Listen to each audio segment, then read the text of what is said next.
This is and will be the American dream that I've seen on the TV growing up. This program is giving me the opportunity to make it.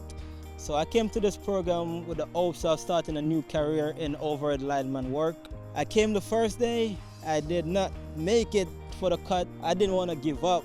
I told myself I was going to stay around. The frustration is, you know, people can do it, and you're trying to convince them of the proper technique to get things accomplished. So taking individuals that have never dealt with electricity before, have never dealt with pole work or climbed a pole for that matter, and showing them all the various measures of safety that we put in place, and then have them come in and understand it, it only shows that there's a heightened level between the instructors, there's a heightened level from the company itself, and then the trainers also have to relay that into anyone who comes into the industry or is looking to come into the industry or break into any type of training program that we sponsor. And once they grab onto it, I mean, the satisfaction you get from teaching something to someone else and seeing them also now come to enjoy it, it's like you can't measure that. This type of program will give us an opportunity to create the future of utility workers. What we did today solidified that.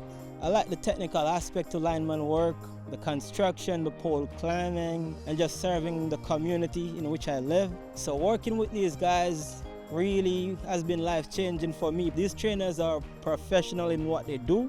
I couldn't be any more proud. These guys were fantastic. It was a great group, and they're all from our community, and we're sustaining workers from our own communities that we service that'll become the pipeline future workers for us.